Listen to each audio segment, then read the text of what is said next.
അസ്സലാമു നമസ്കാരം. ഞാനിപ്പോൾ ഇന്ന് സൗദി പ്രാവശ്യം പ്രധാനപ്പെട്ട കാര്യട്ടോ. സൗദി അറേബ്യയിൽ ഒരുപാട് പേരുണ്ട്. വിസിറ്റിംഗ് വിസയ്ക്ക് വന്നവരും ഉംറയ്ക്ക് വന്നവരൊക്കെ ഇവിടെ ഉണ്ട്. അവർക്ക് കാര്യം പോകേണ്ട കാലാവധി ഉംറക്കാർക്ക് ഏപ്രിൽ 18 ലാസ്റ്റ്. വിസിറ്റിംഗ് വിസക്കാർക്ക് ഏപ്രിൽ 18 എന്നല്ല, പല ആൾക്കും പല കൊല്ലത്തിലാണ്. കാരണം വിസിറ്റിംഗ് പുതുക്കിയപ്പോൾ അവനവൻ്റെ ആവശ്യത്തിൽ കാണിക്കും കയറി പോകേണ്ട കാലാവധി. ചിലർക്ക് ഏപ്രിൽ 18, ചിലർക്ക് ഏപ്രിൽ 3, ഏപ്രിൽ മെയ് 3, അങ്ങനെ പലതുണ്ട്. എനിക്ക് പറയാനുള്ളത് വിസിറ്റിംഗ് വിസക്കാർ കയറി പോകുന്നത് അവരവൻ്റെ അഫീഷ്യലി കാണിക്കും കയറി പോകേണ്ട കാലാവധി. അതിന് മുമ്പ് കയറിപ്പോയാൽ മതി.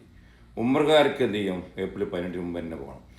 ഏതിരുന്നാലും നിങ്ങൾ അതിൻ്റെ മുമ്പ് തന്നെ കയറി പോകാൻ ശ്രമിക്കുക. കാരണം ഫ്ലൈറ്റുകളൊക്കെ പല സമയത്തും ഡിലേ ആണ്, ക്യാൻസലേഷനൊക്കെ ഉണ്ട്. അതുകൊണ്ട് വൈകരുത്, ഡേറ്റ് കഴിയരുത്. കാരണം ഉംറക്കാർ പോകാതിരുന്ന് ഉംറയുടെ ടൈം കഴിഞ്ഞ് പോയാൽ, അതേപോലെ ബിസിനസ് വിസിറ്റിങ്ങിനൊക്കെ വന്നിട്ട് ടൈം കഴിഞ്ഞിട്ട് പോകാതെ നിന്ന ആൾക്കാർക്കൊക്കെ ഓട്ടോമാറ്റിക് ഉറവാകും. പിന്നെ ഒരു കാലത്തും തിരിച്ചു വരാൻ കഴിയില്ല. ഉംറക്കാർ എൻ്റെ ബിസിനസ് വിസിറ്റിംഗ് വന്നവർക്കൊക്കെ ഓട്ടോമാറ്റിക് ഉറവായതുണ്ട്. പോകാതെ നിന്ന ടൈം കഴിഞ്ഞിട്ട് എന്നെ വിളിച്ചവരുണ്ട്, മറക്കണ്ട. അതുകൊണ്ട് സമയത്തിന് മുമ്പ് തന്നെ കയറി പോവുക.